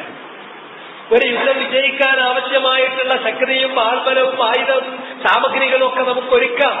അത് അത്തംകീനു വസലാമത്തുൽ ആലാം, അതിനുള്ള കഴിവും അതിന് വേണ്ട സാമഗ്രികൾ നമ്മുടെ അടുക്കൽ അവൈലബിൾ ആണ് എന്നും ഉറപ്പുവന്നു. അതുകൊണ്ട് മാത്രം ഒരു യുദ്ധം വിജയിക്കില്ല എന്നല്ല, ഒരു കാര്യവും വിജയിപ്പിച്ചെടുക്കാൻ സാധ്യമല്ല. വിജയിപ്പിക്കണമെങ്കിൽ ആ സൗകര്യങ്ങളും കഴിവുകളും ഒക്കെ ഉള്ളോടൊപ്പം തന്നെ അല്ലാഹു സുബ്ഹാനഹു വ തആലയുടെ സഹായം, തൗഫീഖിന്റെ ഖുദ്റ, അല്ലാഹു നമുക്ക് അതിനുള്ള ഒരു സഹായം ചെയ്തു തരണം. ആ നേരത്ത് നമ്മൾ ആ യുദ്ധത്തിലേക്ക് അങ്ങോട്ട് ഉദ്യമിക്കുന്ന സന്ദർഭത്തിൽ അല്ലാഹു അത് വിജയിക്കാനുള്ള തൗഫീഖ്, അവന്റെ സഹായം അതുകൂടി നമുക്ക് നൽകണം. ആ സഹായം ചോദിക്കാനാണ് ബിസ്മില്ലാ, അല്ലാഹുവിന്റെ സഹായം ചോദിച്ചുകൊണ്ട് വേണം നിങ്ങൾ യുദ്ധം തുടങ്ങാൻ. അവന്റെ പേരിൽ, അതാണ് ഇസ്തിആന. മാത്രല്ല, ഇതിലെന്ത് സംഭവിച്ചാലും ഞാനെല്ലാം അല്ലാഹുവിൽ ബലമേൽപ്പിച്ചിരിക്കുന്നു. ആ തവക്കുലിന്റെ മാനയാണ് അത് രണ്ടാമതായി യോജിപ്പിക്കുന്നത്. മൂന്നാമത്തേത് തബറുക്, അള്ളാഹുവിന്റെ നാമം അത് ഏറ്റവും ഉന്നതമായ നാമമാണ്. അള്ളാഹ് എന്നുള്ള ആ നാമം അത് ഉച്ചരിച്ചു കഴിഞ്ഞാൽ എല്ലാ തരത്തിലുമുള്ള ബർക്കത്തുകൾ, ഒരുപാട് ഖൈറുകൾ, നമുക്ക് ഊഹിക്കാൻ പറ്റുന്നതും നമ്മുടെ ഭാവനയിൽ വരാത്ത, ഊഹിക്കാൻ പറ്റാത്തതുമായ ഒരുപാട് ഖൈറുകൾ അള്ളാഹു നമുക്ക് വേറെ നൽകും. അതുകൊണ്ട് തന്നെ അവന്റെ ഉത്കൃഷ്ടമായ നാമം ചൊല്ലി, ആ നാമം ചൊല്ലുന്നതിലൂടെ ആ അളവറ്റ ബറക്കത്തുകൾ, അനുഗ്രഹങ്ങൾ തേടിക്കൊണ്ട് അവനിൽ കാര്യങ്ങൾ വരമേൽപ്പിച്ചുകൊണ്ട് എനിക്ക് യുദ്ധത്തിനുള്ള കഴിവും അതുപോലെ തന്നെ അതിനുള്ള സാമഗ്രികളും ഒക്കെ ലഭിച്ചിട്ടുണ്ടെങ്കിൽ പോലും യുദ്ധത്തിനൊരുക്കുമ്പോൾ അള്ളാഹുവിന്റെ തൗഫീഖ് കൂടി കൂടെ വന്നെങ്കിലേ ഞാൻ വിജയിക്കൂ. അതിനാൽ അതിനുള്ള സഹായം കൂടി ചോദിച്ചുകൊണ്ട് അള്ളാന്റെ പേരിലാണ് നിങ്ങൾ യുദ്ധം തുടങ്ങേണ്ടത്. അതും ഫീ സബീലില്ല. യുദ്ധം നടത്തുമ്പോ പല ലക്ഷ്യമുണ്ടാകും. ചിലര് യുദ്ധം നടത്തുമ്പോ ഞാനൊരു നല്ല സൈനികനാണ്, ഒരു ധീരനായ പരാക്രമിയാണ് എന്ന പേരിലായി. ചിലരെന്ന് പറഞ്ഞിട്ടുണ്ടെങ്കിൽ അവരുടെ നാട്, അവർക്ക് എന്തുണ്ടായിരിക്കും, ഒരു ദേശീയ വികാരത്തിനായിരിക്കും യുദ്ധം ചെയ്യുന്നത്. ചിലരെന്ന് പറഞ്ഞാൽ അവരുടെ വർഗം, വർഗീയമായ, വംശീയമായ, ജാതീയമായ വികാരത്തിനായിരിക്കും. അങ്ങനെ പലതിനുമായിരിക്കും. ചിലപ്പോൾ ഒരാള് അയാളുടേതായ ആ നേതൃഗുണവും അയാളുടെ ആ കഴിവുകളും പ്രകടിപ്പിക്കാനായിരിക്കും. ഇതൊന്നുമല്ല യുദ്ധത്തിന്റെ കാര്യം. നിങ്ങൾ യുദ്ധം ചെയ്യുന്ന അള്ളാഹുവിന്റെ ശത്രുക്കൾ മനസ്സിലാക്കട്ടെ, നിങ്ങൾ യുദ്ധം ചെയ്യുന്നത് നിങ്ങളുടെ പ്രശസ്തിക്ക് വേണ്ടിയല്ല. നിങ്ങൾക്ക് അവരോട് എന്തോ ഒരു പ്രതികാരമുണ്ട്, ആ പ്രതികാരം വിട്ടാൻ, അല്ലെങ്കിൽ നിങ്ങളുടെ വ്യക്തിപരമായ ലാഭങ്ങൾക്ക് വേണ്ടി, അല്ലെങ്കിൽ നിങ്ങളുടെ വംശീയമോ അല്ലെങ്കിൽ ദേശീയമോ ആയിട്ടുള്ള ഏതെങ്കിലും നേട്ടങ്ങൾക്ക് വേണ്ടി ഒന്നുമല്ല, മറിച്ച് ഫീ സബീലില്ല, അല്ലാഹുവിന് വേണ്ടിയാണ്. എന്താണ് ഈ യുദ്ധത്തിന്റെ ചാലക ശക്തി? ഈ യുദ്ധത്തിന് പിന്നിൽ പ്രേരിപ്പിച്ചിട്ടുള്ള ചേതോവികാരം എന്താണ്? ലിതകൂന കലിമത്തുല്ലാഹി ഹിയൽ ഉൽയ, അല്ലാഹുവിന്റെ കലിമ അതായിരിക്കണം മീതെ. ലാ ഇലാഹ ഇല്ലല്ലാഹ്, മുഴുവൻ സൃഷ്ടിജാലങ്ങളും അള്ളാഹുവിന്റെ അടിയാന്മാർ മാത്രമാണ്. അള്ള സൃഷ്ടിച്ച, അള്ള ഉടമപ്പെടുത്തിയ, അള്ള പരിപാലിക്കുന്ന അള്ളാഹു സുബ്ഹാനഹു വ തആലയുടെ അടിമകളാണ് ഈ സൃഷ്ടിജാലങ്ങൾ മുഴുവനും എന്നിരിക്കെ അവർ അള്ളാഹുവിന് മാത്രം ആരാധന ചെയ്യപ്പെടേണ്ടവരാണ്. അതിന് പുറമെ അള്ളാഹു അല്ലാത്ത തന്നെ പോലുള്ള സൃഷ്ടികളെ നിങ്ങൾ ആരാധന ചെയ്യുന്നു, അത് തെറ്റാണ്. മറിച്ച് അള്ളാഹുവിനെ മാത്രമേ ആരാധന ചെയ്യാൻ പാടുള്ളൂ എന്ന ഈ പരമമായ സത്യം അത് അംഗീകരിക്കപ്പെടണം, അത് സ്വീകരിക്കപ്പെടണം. നന്ന് ചുരുങ്ങിയത് അത് അംഗീകരിക്കപ്പെടണം, അത് സ്വീകരിക്കപ്പെടണം. അത് സ്വീകരിക്കാൻ ഉദ്ദേശിക്കുന്ന ആളുകൾക്ക് അത് സ്വീകരിക്കാനും അംഗീകരിക്കാനും അനുസരിച്ച് ജീവിക്കാനുമുള്ള സ്വാതന്ത്ര്യമെങ്കിലും നാട്ടിലുണ്ടായിരിക്കണം. അതിന്റെ പേരിൽ, വിശ്വാസത്തിന്റെ പേരിൽ വർദ്ധിക്കപ്പെടാത്ത, പീഡിപ്പിക്കപ്പെടാത്ത ഒരു സാഹചര്യമെങ്കിലും ഉണ്ടായി കിട്ടണം. അതിനു വേണ്ടിയാണ് നിങ്ങൾ യുദ്ധം ചെയ്യേണ്ടത്. ലിതകൂന കലിമത്തുല്ലാഹി ഹിയൽ ഉൽയ. നിങ്ങൾ അവരെ കീഴ്പ്പെടുത്തിയിട്ട് അവരുടെ സ്ത്രീകളെയും കുട്ടികളെയും പിടിച്ചുകൊണ്ടുവരാനാണെങ്കിൽ, അവരുടെ സമ്പത്തുകൾ കവർച്ച ചെയ്യാൻ വേണ്ടിയാണെങ്കിൽ, ആ നാടുകൾ നിങ്ങളുടെ കീഴിൽ കൊണ്ടുവരാനാണെങ്കിൽ, നിങ്ങളുടെ വംശീയമായ ആധിപത്യം പുലർത്തുന്നതിന് വേണ്ടിയാണെങ്കിൽ, ഇങ്ങനെയുള്ള ലക്ഷ്യങ്ങളൊക്കെയാണെങ്കിൽ അവരെ ഇനിയും സത്യത്തിലേക്ക് വരാനുള്ള സാധ്യത അകലെയാണ്. മറിച്ച് നിങ്ങളുടെ ലക്ഷ്യം, നിങ്ങളുടെ ഉദ്ദേശ്യം, നിങ്ങളെ പ്രേരിപ്പിക്കുന്ന, നിങ്ങളെ ഇതിന് പ്രേരിപ്പിച്ചിട്ടുള്ള ചേതോവികാരം അത് വളരെ ഉദാത്തമാണ്. മറ്റൊന്നുമല്ല, സൃഷ്ടാവിനോട്, സൃഷ്ടാവായ അല്ലാഹുവിനോട് അവന്റെ മാത്രം ആരാധ്യത അംഗീകരിക്കേണ്ടുന്ന അനിവാര്യതയെക്കുറിച്ചുള്ള ഒരു ബോധം. ആ അനിവാര്യമായ കാരണത്താൽ മാത്രമാണ് അവരോട് നിങ്ങൾ യുദ്ധത്തിന് വന്നിട്ടുള്ളത് എന്നവർക്ക് ബോധ്യപ്പെടട്ടെ. അതിനാൽ അല്ലാഹുവിന് വേണ്ടി, അല്ലാഹുവിന്റെ പേരിൽ നിങ്ങൾ യുദ്ധം ചെയ്യുക. ഫീ സബീലില്ലാഹ് ഖാതിലു മൻ കഫറ ബില്ലാഹ്. നിങ്ങൾക്ക് യുദ്ധം ചെയ്യാവുന്നത് മൻ കഫറ ബില്ലാഹ്. ഈ ഒരു പ്രശ്നത്തിന്റെ, ഈ ഒരു പോയിന്റിന്റെ പേരിൽ മാത്രം അത്തരക്കാരായ ആളുകളോട് മാത്രമാണ്. അള്ളാഹുവിൽ അവിശ്വസിച്ച ആളുകൾ, അള്ളാഹുവിനെ സൃഷ്ടിച്ചു, അള്ളാഹു അവരെ പൂർണ്ണമായി ഉടമപ്പെടുത്തി, അള്ളാഹു അവരെ പരിപാലിക്കുന്നു, എല്ലാം അള്ളാഹുവിന്റേത്. പക്ഷേ അതിന് അള്ളാഹുവിനോട് നന്ദി കാണിക്കേണ്ടതിന്, അവനെ ആരാധിക്കേണ്ടതിന്, അവന്റെ മാത്രം ആരാധ്യത അംഗീകരിക്കേണ്ടതിന് പകരമായി മറ്റുള്ളവരെ കൂടി നിങ്ങൾ ആരാധിക്കുന്നതിലേക്ക്, നിങ്ങളെപ്പോലുള്ള വ്യക്തികളെ ആരാധിക്കുന്നതിലേക്ക് നിങ്ങൾ പോയാൽ അത് അള്ളാഹുവിനോട് കാണിക്കുന്ന നന്ദികേടാണ്. ആ നന്ദികേട് മനുഷ്യ ശരിയല്ല, നീ തിരുത്തൂ എന്ന് പറയാൻ, അതുണർത്താനുള്ള സ്വാതന്ത്ര്യം ഇവിടെ ഉണ്ടായിരിക്കണം. അതാരെങ്കിലും അംഗീകരിക്കുന്നുവെങ്കിൽ അതിന്റെ പേരിൽ അവൻ പീഡിപ്പിക്കപ്പെടാൻ, അവനെ തടയാൻ ആർക്കും പാടില്ല. അതിനുള്ള സ്വാതന്ത്ര്യം ഏതൊരുത്തരും വകവെച്ചു കൊടുത്തിരിക്കണം. ഇതാണ് വേണ്ടത്. ഇതിനു വേണ്ടിയായിരിക്കണം യുദ്ധം. എന്നിട്ട് പറഞ്ഞു മൻ കഫറ ബില്ലാഹ്. അപ്പോ കാഫിരീങ്ങളോട് മുഴുവനും അങ്ങോട്ട് യുദ്ധം ചെയ്യാനില്ല. നബി സല്ലല്ലാഹു അലൈഹി വസല്ലമ പറഞ്ഞിട്ടുള്ള അവിടുത്തെ നടപടിക്രമങ്ങൾ മുഴുവനും നമ്മൾ പരിശോധിച്ചാൽ നമുക്ക് മനസ്സിലാക്കാൻ പറ്റുന്നത് എന്താണ്? ഒന്ന്, യുദ്ധം നടത്താവുന്നത് കുഫാറുകളോടാണ്.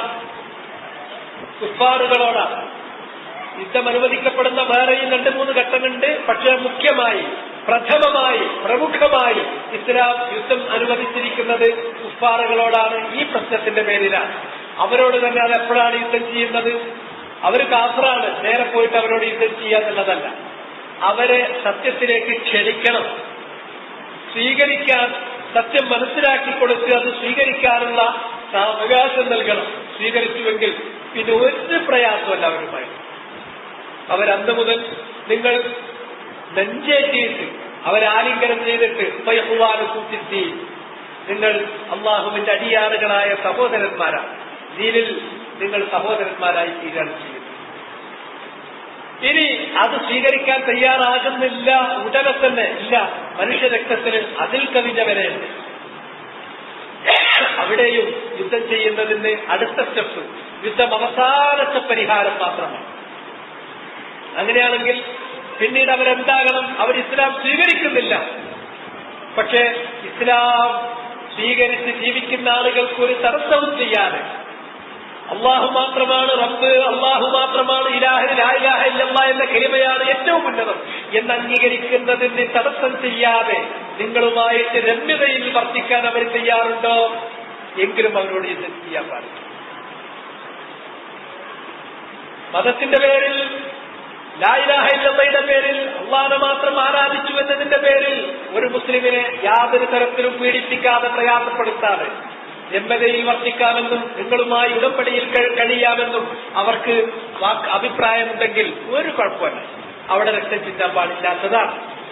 പലപ്പോഴും ഇസ്ലാമിനെ വികൃതമായി ചിത്രീകരിക്കാൻ ഉദ്ദേശിക്കുന്ന ആളുകൾ ഇസ്ലാമിലുള്ള ഈ കാര്യം സൗകര്യപൂർവ്വം അധകരിക്കുകയാണ്, മറച്ചുപിടിക്കുകയാണ് ചെയ്യാറുള്ളത്. കുഫാറുകളെ മുഴുവനും കണ്ടെടുത്ത് വെച്ചിട്ട് വെട്ടണം എന്നങ്ങോട്ട് ഏതാണ്ട് വരുത്തിയിട്ടുണ്ട്. ശരിക്കത് പാടില്ലാത്തതാണ്. അതിന് ചില ആളുകൾ തെറ്റായി വ്യാഖ്യാനിക്കാറുള്ള, അല്ലെങ്കിൽ തെറ്റിദ്ധരിപ്പിക്കാൻ ഉപയോഗിക്കുന്ന വചനം ഏതാണ്? ഖുർആനിലും ഹദീസിലും കുറെ വചനങ്ങളുണ്ട്. മുസ്ലിമീങ്ങളും അതുപോലെ തന്നെ ഈ കുഫാറുകളും തമ്മിൽ യുദ്ധമായി കഴിഞ്ഞു. ഇങ്ങനെ രമ്യതയിൽ വർത്തിക്കുന്നില്ല, ഒരു ഉടമ്പടിയിൽ അവർ പോകാൻ തയ്യാറല്ല, രമ്യതയിൽ അവർ വർത്തിക്കുന്നില്ല. ലാ ഇലാഹ ഇല്ലല്ലാഹ് എന്ന കലിമ അംഗീകരിച്ചതിന്റെ പേരിൽ അത് അംഗീകരിക്കുന്ന മുഅ്മിനീങ്ങളെ അവരെ പീഡിപ്പിക്കുകയും ശത്രുത കാണിക്കുകയും ചെയ്യുന്നു. ഇങ്ങനെ യുദ്ധാവസ്ഥ നിലനിൽക്കുന്ന ആളുകളെ അവരോട് പിന്നെ നിങ്ങൾ യുദ്ധം ചെയ്യേണ്ട കാര്യങ്ങൾ, എങ്ങനെയൊക്കെ യുദ്ധം ചെയ്യണം, അവരെങ്ങനെ കൈകാര്യം ചെയ്യണം, എത്രത്തോളം പോകാം, ഈ കാര്യം പറയുന്നത് അത് മാത്രം ആ ആയത്തുകൾ എടുത്തിട്ട് അതെല്ലാ കുഫാറുകളെയും അങ്ങനെയാണ് എന്ന് തെറ്റിദ്ധരിപ്പിക്കുക അല്ല.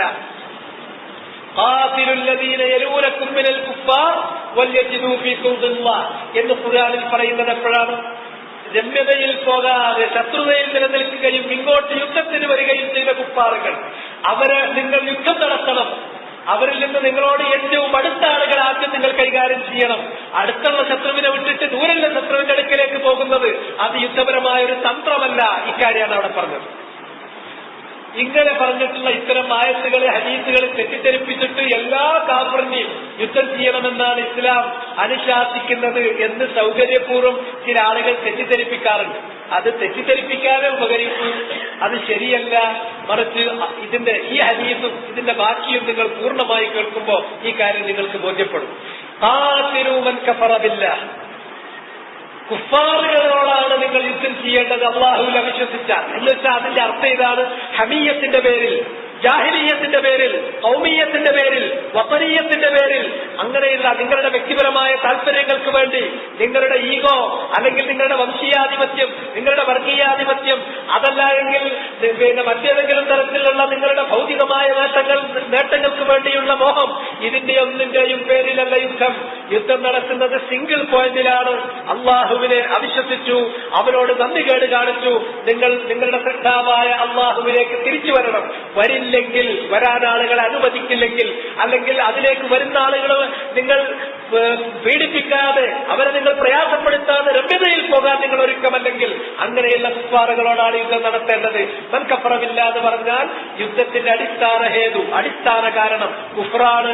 അത് വംശീയതയല്ല, അത് ദേശീയതയല്ല, അത് വ്യക്തി താല്പര്യങ്ങളല്ല, അത് ഭൗതിക ലാഭേച്ഛകളല്ല എന്നാണ് അതുകൊണ്ട് അർത്ഥമാക്കുന്നത്. തുടർന്നുകൊണ്ട് അല്ലാഹു പറഞ്ഞു, അങ്ങനെ ഒരു യുദ്ധം നടത്തിയാൽ നിങ്ങൾ യുദ്ധം നടത്തണം. യുദ്ധം നടത്തുമ്പോൾ വലാ തഗുല്ലൂ, നിങ്ങൾ ഒരിക്കലും തന്നെ യുദ്ധസ്വത്തുക്കൾ മറച്ചുവെച്ചിട്ട് സ്വന്തമാക്കാൻ വേണ്ടി ശ്രമിക്കരുത്, പറ്റിച്ചെടുക്കരുത്. പൊതുസ്വത്ത് വഞ്ചിച്ചെടുക്കുന്ന, അഴിമതി നടത്തി അപഹരിച്ചെടുക്കുന്നതിനാണ് ഇവിടെ വലാ തഗുല്ലൂ വമൻ ഗല്ല യഅതി ബിമാ ഗല്ല യൗമൽ ഖിയാമ. അല്ലാഹു സുബ്ഹാനഹു വ തആല അത്തരക്കാരായ ആളുകൾക്ക് നൽകുന്ന താക്കീത് ഇതാണ്. ഒരാൾ പൊതുസ്വത്ത് അപഹരിച്ചെടുത്താൽ അയാൾ അപഹരിച്ചെടുത്ത ആ സ്വത്തും താങ്ങിയിട്ടാണ് ഖിയാമത്ത് നാളിൽ അയാൾ പരലോകത്ത് വരുന്നത്. അയാൾ വിചാരണ നേരിടേണ്ടി വരുന്നത്. യുദ്ധം നടന്നുകൊണ്ടിരുന്നു, യുദ്ധത്തിൽ വിജയിച്ച സമയത്ത് മറുപക്ഷത്തിന്റേതായിരുന്ന സ്വത്തുക്കളെല്ലാം ഇവർ കണ്ടുകെട്ടി പിടിച്ചെടുത്തു. ആ പിടിച്ചെടുത്തതിൽ നിന്ന് തനിക്ക് വേണമെന്ന് തോന്നിയൊരു കാര്യം ആരും കാണാതെ മെല്ലെ അവനവന്റെ പൊസഷൻസിനിടയിൽ മെല്ലെ ഒളിപ്പിച്ചു വെച്ചു. അതവൻ തട്ടിയെടുത്തു. അങ്ങനെ തട്ടിയെടുക്കരുത്. ഭൗതികമായ നേട്ടങ്ങൾ യുദ്ധത്തിൽ നിങ്ങൾ അത്തരം സന്ദർഭങ്ങളിൽ വെച്ചു പുലർത്താനേ പാടില്ല. ആ ഭൗതികമായ ഇത്തരത്തിലുള്ള ചില നേട്ടങ്ങളാകുമ്പോ യുദ്ധത്തിന്റെ അടിസ്ഥാന ലക്ഷ്യത്തിൽ നിന്ന് ക്രമേണ നമ്മൾ തെറ്റിപ്പോകും. യുദ്ധത്തിന്റെ അടിസ്ഥാനപരമായ ലക്ഷ്യം എന്താണ്? അള്ളാഹുവിന്റെ വചനം ഉന്നതമായിരിക്കുക. നമ്മൾ സൃഷ്ടിച്ചത് അള്ളാഹു മാത്രമാണ്.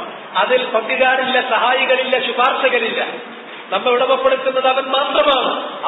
അവനെ കൂടാതെ മറ്റൊരു പങ്കാളിയോ അല്ലെങ്കിൽ ഒരു സഹായിയോ അവനില്ല. നമ്മുടെ എല്ലാ കാര്യങ്ങളും നമുക്കെല്ലാം നൽകി നമ്മളെ നിയന്ത്രിച്ച് പരിപാലിക്കുന്നത് അവനാണ്. അതിലവന് പങ്കുകാരികളും സഹായികളുമില്ലെങ്കിൽ അവന് മാത്രമായിരിക്കണം ആരാധന ചെയ്യേണ്ടത്. ആ വിഷയം, ഈ നന്ദിയുടെ പ്രശ്നം, അള്ളാഹുവിനോട് കാണിച്ചിരിക്കേണ്ട ഈ നന്ദി, ഈ കടപ്പാട്, ഈ ആരാധനാ മനോഭാവം, അത് തള്ളിക്കളയുന്ന ആളുകളെ അതിലേക്ക് ക്ഷണിക്കണം. അതവർ സ്വീകരിച്ചിട്ടില്ലെങ്കിൽ നന്ന ചുരുങ്ങിയത് സ്വീകരിക്കുന്ന ആളുകളുമായി രമ്യതയിൽ പോകാനെങ്കിലും അവൻ തയ്യാറാകണം. അല്ല, ഇത് സ്വീകരിക്കുന്ന ആളുകളെ പീഡിപ്പിക്കുന്നതിലേക്ക്, അവരോട് ശത്രുത കാണിക്കുന്നതിലേക്ക് അവരെത്തിക്കഴിഞ്ഞാൽ അവരോട് ഭൗതികമായി, കായികമായി തന്നെ അവരെ നേരിടണം. അതാണ് യുദ്ധത്തിന്റെ കാരണം, അല്ലാതെ മറ്റൊന്നുമല്ല.